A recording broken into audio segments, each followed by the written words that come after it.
আসসালামু আলাইকুম। আল কোরআনের ৪ নম্বর সূরার ৫৯ নম্বর আয়াতটা একটু চেষ্টা করছি পড়ার। সেখানের একটা বিষয় নিয়ে সেখানে যেটা বলা হচ্ছে, আল্লাহকে আনুগত্য করো, এই আল্লাহর আনুগত্য করো, বিলিভ অ্যান্ড ওবে মেসেঞ্জার, যে মেসেঞ্জারকে আনুগত্য করো, অ্যান্ড দোজ ইংলিশে দিচ্ছে অথরিটি, আরবি হচ্ছে উলিল দোজ, যারা উলিল আমরি আমরি আমরি শব্দের অর্থ এখানে দিছে অথরিটি। অথরিটি যদি আমি চিন্তা করি তাহলে বোঝা যাচ্ছে, অর্থগত যেখানে দেখি সেখানে বলতেছে তোমাদের মধ্যকার কর্তৃস্থানীয় ব্যক্তিবর্গ।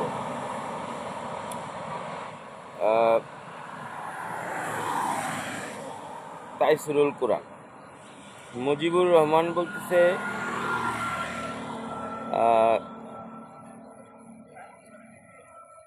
বিচারক। মহিউদ্দিন খান বলতেছে বিচারক।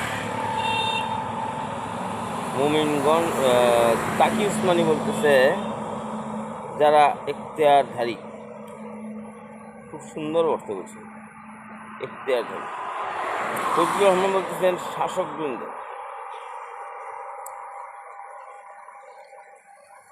এটাও সুন্দর করছে কর্তৃত্বের অধিকারী। এখন দেখা যাক কোরআন কি বলে না। কোরআন উলিল নিয়ে যাই হোক, উলিল যে দোষ বললাম, এই আমরিটার কি বলা হয়েছে কোরআনের অন্যান্য, আমরা আমর যে হচ্ছে মেন রুট ওয়ার্ডটা হচ্ছে আমর, আমরটা আমরা তুলে দেখি কী বলা হচ্ছে। টোটাল 153 বার হচ্ছে আমর লেখা আছে। তার মানে আমর শব্দের অর্থ যেখানে দেখা যাচ্ছে command, command matter miss Amran ঘটনা, আমরানের ঘটনা, আমরু ম্যাটার। তো স্কেলস আমরু, আমরান, আমরান মানে ম্যাটার ঘটনা। আবার উমরু মানে হচ্ছে ম্যাটার। আবার আমরি মানে হচ্ছে লিখছে আমরি, যেটা ওখানে আমরি 2 জের ছিল, আমরিন এখানে 1 জের, তাহলে এখানে লিখছে ডিসিশন, সিদ্ধান্ত। আমরিনা মানে আওয়ার অ্যাফেয়ার, আমাদের সংযোগের। আবার আমরি লিখছে ওয়াটার, মানে একবার আমরি লিখছে ওয়াটার, একবার লিখছে যে আবার একটু আগে যেটা দেখলাম ডিসিশন, মানে এক এক অর্থে ব্যবহৃত হয়েছে, যেটা যে কোনো ভাষাতেই আছে, এরকম না যে শুধুমাত্র আরবিতেই আছে আর কোথাও নাই, এটা না। তো তো আমরা যেটা বুঝতে পারলাম যে কমান্ড বা অর্ডার বা ডিসিশন, ডিসকাস যাই বলেন, এটাও যদি হয়, তখন আমরা দেখতে পারি যে আমরি যেটা এখানে যদি দেই, আমরি কথাটা আছে কিন্তু 65 বার। হ্যাঁ, এই যে দেখেন 65 বার। তো এখানে যে কমান্ড, কমান্ড একবার কমান্ড, একবার ডিসিশন, যে অবস্থা অ্যাফেয়ার। তাহলে এখন কনটেক্সট বুঝতে হবে। তাহলে কনটেক্সট যেটা আসে, কনটেক্সট মানে হচ্ছে প্রসঙ্গ বুঝতে হবে, যে এখানে আল্লাহ তাআলা বলতে যাচ্ছেন যে আল্লাহ কি বলে দিচ্ছেন, যে হে ইমানদারগণ, এখানে যদি আরবি বলি ইমানদারগণ, ইয়া আইয়ুহাল্লাযীনা আমানু, যারা বিশ্বাসী তারা কি করবে, ওবে করবে আল্লাহকে, ওবে করবে রাসূলকে, আল্লাহকে মানবে, রাসূলকে মানবে। আর দোজ অথরিটি আমরা এবং দোজ যারা, তাহলে যারা যে আমরি বসে, যারা তাহলে কমান্ড দেয়, এটা আছে হিসাবে যদি আমরা কমান্ড বসাই, তো কমান্ড বসায় তাদেরকেও মিনকুম মানে করি। এখন কমান্ড একটা দেশের এক এক দেশে এক একভাবে এক একজনের কমান্ড যে চলে।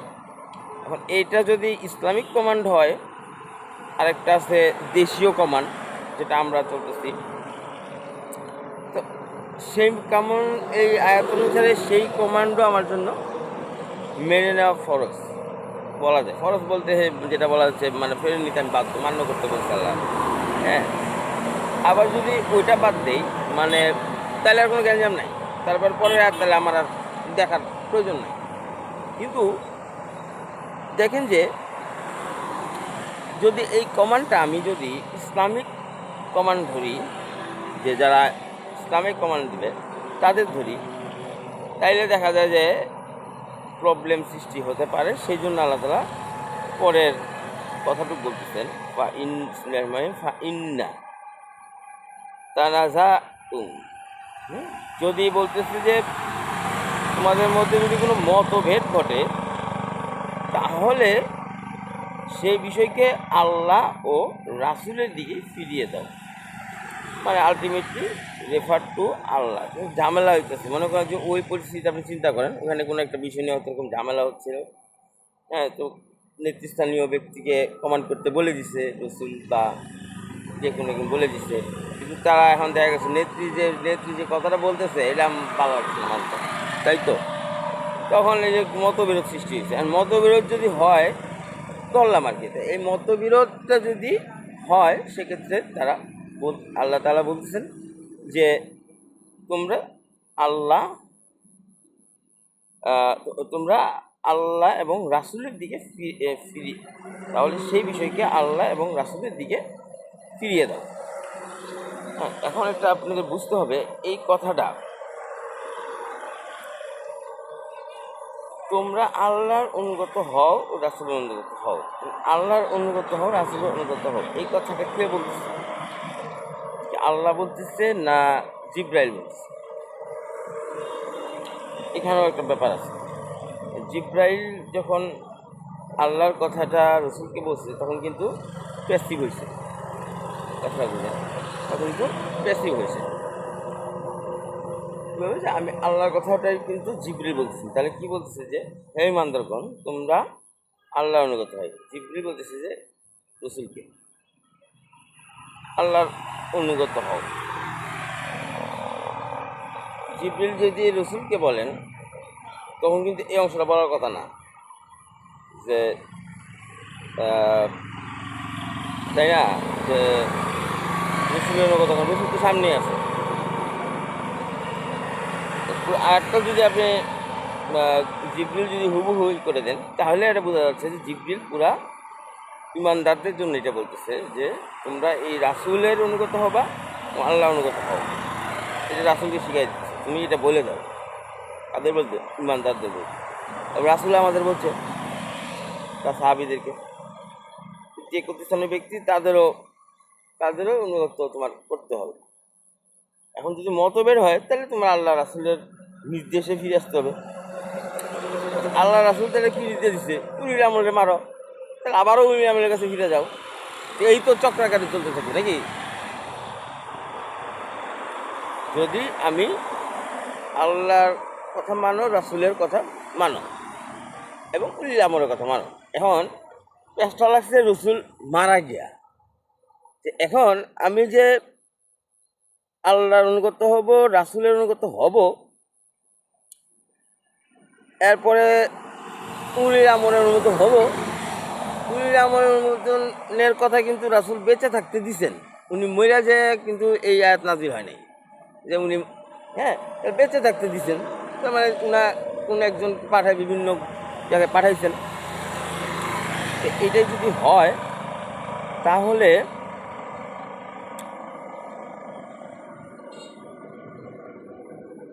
এই যে মতভেদটা তৈরি হবে, এখন সেই মতভেদটা যদি আমি ঠিক করতে চাই তাহলে বলতেছে সেই রাসূলের দিকে ফিরে আসুন। রাসূল তো নাই, রাসূলের দিকে ফিরিয়ে দাও, মানে রাসূল তাহলে জানতে চাও রাসূল, কিন্তু রাসূল তো বেঁচে নাই।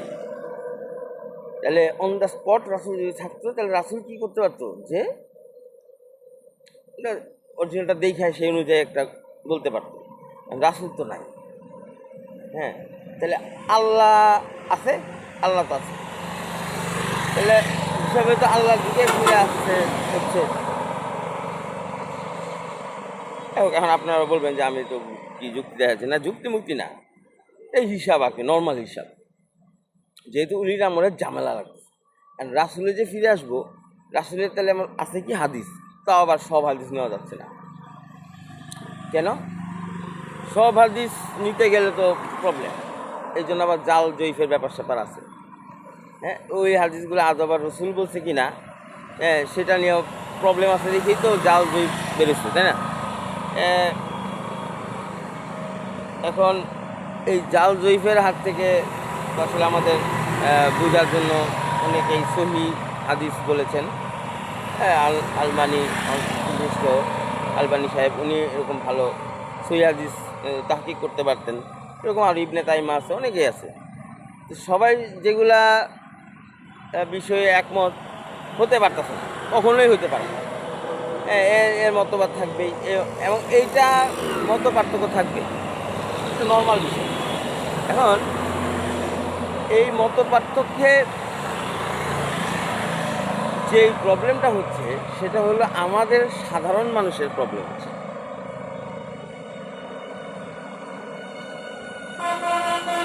কি প্রবলেম হচ্ছে? আত্মিক প্রবলেম। বাহ্যিক কোনো প্রবলেম হচ্ছে না রে ভাই, আত্মিক প্রবলেম হচ্ছে। আমার আত্মার মধ্যে সমস্যা হইতেছে। যেহেতু আমি আস্তিক হতে চাই, আমি আত্মার মধ্যে প্রবলেম ফেস করতেছি। কারণ কেউ